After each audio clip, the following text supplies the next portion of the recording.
Salut à toi, j'espère que tu vas bien. Aujourd'hui, nous allons apprendre à configurer, ou en tout cas utiliser l'émulateur GameCube sur téléphone, donc sur Android. Je ne parlerai pas de l'iPhone puisque je n'ai pas d'iPhone. Donc ça sera spécifique à Android. Donc c'est parti. Donc c'est très simple en vrai, vous allez voir. Vous allez simplement aller sur le Play Store, puisque l'émulateur est disponible directement dessus. Vous allez ouvrir le Play Store comme ici, vous allez chercher du coup Dolphin Emulator. Donc je l'ai déjà rentré, on va le faire ici. DOLPHIN comme Dolphin, comme le dauphin en anglais, émulateur. Et vous allez faire le bouton installer pour le télécharger. Et cette fois-ci, par rapport aux autres fois, je vais vous montrer un peu le process du téléchargement de fichiers jeux pour pouvoir les utiliser après. Donc on va pas faire play tout de suite pour le moment. On va revenir en arrière et on va aller maintenant télécharger un jeu. Donc par exemple, je ne suis pas censé vous donner une adresse de site, donc faites comme si je vous ai rien dit. Une fois que vous avez téléchargé votre jeu, vous allez maintenant dans votre navigateur de fichiers. Alors, ce qu'il faut, c'est qu'il faut qu'il y ait un navigateur de fichiers qui permette d'extraire le contenu d'un jeu. Typiquement ici, vous voyez, j'ai téléchargé Final Fantasy Crystal Chronicles, et quand je l'ai téléchargé, il est au format zip, vous pouvez le voir à droite. Donc ce que je vais faire, c'est déjà, on va le déplacer. On va le déplacer.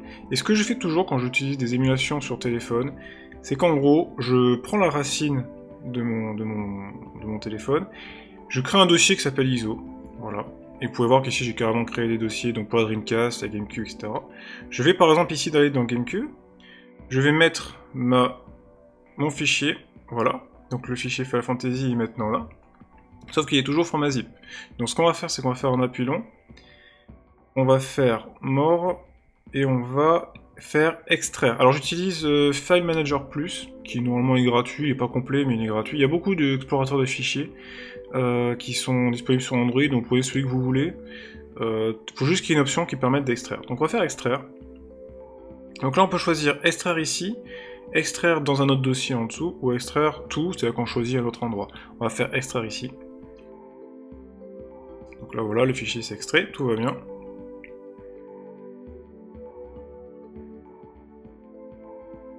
Voilà, super. Donc là, vous pouvez voir qu'on a l'ISO qui s'affiche maintenant en haut. On va supprimer le fichier zip, on n'en a plus besoin, puisque maintenant qu'on a le jeu qui est extrait, on n'en a pas besoin. Voilà.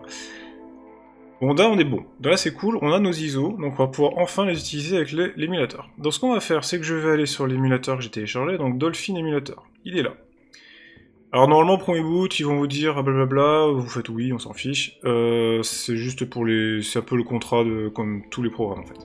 Alors comme vous pouvez le voir ici, on a plusieurs dossiers, enfin plusieurs onglets. On a un onglet pour la GameCube, un onglet pour la Wii, un onglet pour... je ne sais pas ce que c'est, honnêtement. Alors nous, vu qu'on parle de GameCube, même si vous allez voir dans le tuto qui est marqué Wii, parce que je vais mettre jouer à la Wii et la GameCube, on va commencer par la GameCube, puisque je n'ai pas pris d'ISO Wii. L'idée de base, ce qui est bien avec cet émulateur, c'est qu'il n'y a pas besoin de télécharger de BIOS. Vous allez simplement faire ajouter Games. Vous allez vous rendre, je le refais, vous allez vous rendre dans le dossier auquel vous avez extrait le fichier. Donc par exemple ici j'avais dit c'était ISO, donc c'est là. On va aller dans le dossier GameCube. Vous pouvez voir qu'il détecte les deux jeux qui ont été téléchargés. Donc ça c'est parfait. Si vous entrez dans le dossier et que vous ne voyez pas de jeu, c'est qu'il y a un problème. Soit c'est pas la bonne extension de jeu, soit le jeu n'est pas compatible tout simplement. Une fois que vous êtes dans le dossier, vous faites utiliser this folder. Alors vous aurez peut-être la version française, donc il y aura marqué utiliser ce dossier. Il vous demande si vous voulez donner accès, l'émulateur qui a accès à ce dossier, vous faites oui, bien sûr, sinon on est bloqué. Et là, boum, vous voyez, j'ai par exemple les deux jeux sur GameCube qui sont disponibles. Alors, si je fais ça dans le dossier Wii avec des jeux Wii, j'aurai la même chose pour des jeux Wii, mais je n'ai pas de jeux Wii, donc pour le moment, je ne peux pas vous montrer. Une fois qu'on a l'émulateur, je vais vous expliquer un truc rapidement. Vous pouvez faire des configurations si vous faites un appui long dessus, par jeu. C'est-à-dire que là j'appuie long, j'ai quelques options par exemple, voilà. Et je peux choisir par exemple ici de faire Game Setting et modifier mes settings pour le jeu en lui-même. C'est-à-dire que ça sera fait que pour celui-là. Donc, ne vous faites pas avoir si vous avez plein de jeux et que vous voulez à chaque fois faire les mêmes settings, ne passez pas par là. Passez directement par le menu en haut avec le petit engrenage et faites les settings directement ici. Ce qui fait que les jeux les nouveaux jeux que vous installez, prendront ces settings par défaut. On fait un rapide tour des settings, donc on a les configurations. Donc là on a la configuration générale, Alors par défaut, l'émulateur est plutôt bien fait, ce qui fait que vous n'aurez pas grand chose à changer. Là typiquement, voilà le double cœur pour pouvoir aller un peu plus vite dans l'émulation, la vitesse des jeux à 100%. Là honnêtement il n'y a pas grand chose. Si vous voulez activer les codes de triche, vous allez ici, dans le deuxième onglet, vous pouvez voir Enable Cheat ici, mais on va pas le faire. On a l'interface, voilà, donc par exemple, l'orientation de l'écran, ça c'est par contre intéressant.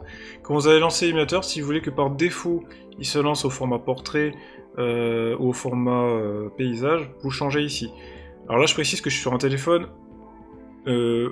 qui s'ouvre en deux, donc c'est un écran qui fait un carré, donc du coup ça change rien pour moi, mais pour vous, si vous utilisez un téléphone, on va dire un seul écran, ça va être important de choisir ce réglage.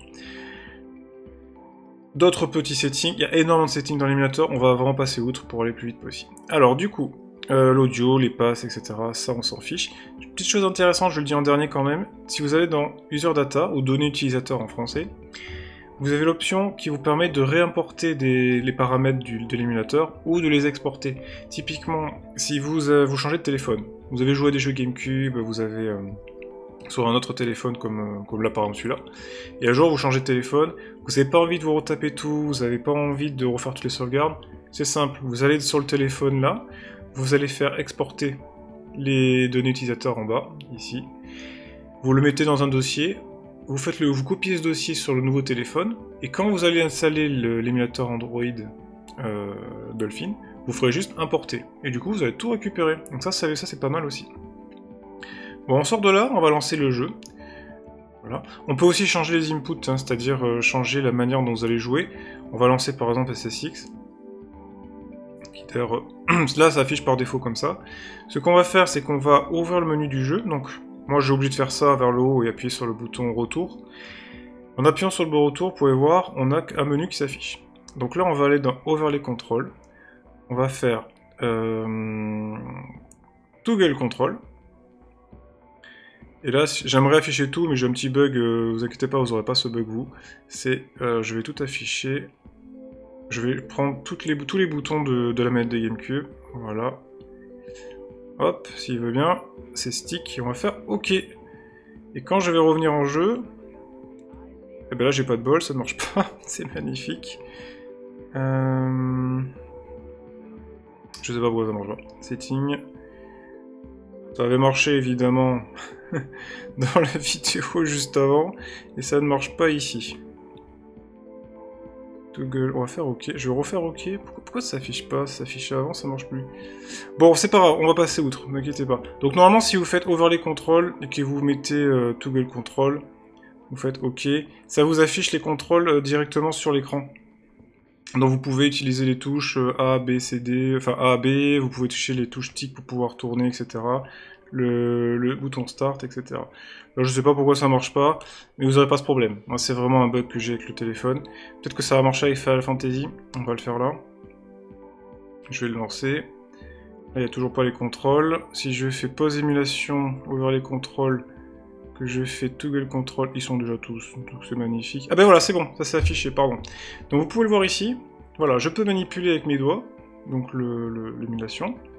Si je fais Start, normalement je peux passer à la suite. Je sais pas si le jeu va marcher, honnêtement, j'ai pas essayé encore. Puis en plus, je crois que j'ai mis pause. C'est peut-être pour ça que ça marchait pas. Donc là, vous voyez, je peux manier avec les doigts, donc ça c'est cool, hein, ça me permet de jouer en fait quand je veux. Par contre, vous vous rendez compte que c'est peut-être pas le plus pratique, parce que honnêtement, le manier à la main c'est pas fou. Donc si vous avez une manette Bluetooth, ou si vous avez une manette reliée avec un câble USB-C et un adaptateur branché, vous pouvez configurer l'émulation pour utiliser les touches de la manette. Voilà. Donc ça, on le verra peut-être dans une autre vidéo, parce que c'est assez long et c'est assez galère honnêtement. Donc je préfère pas vous montrer tout de suite pour une vidéo de base.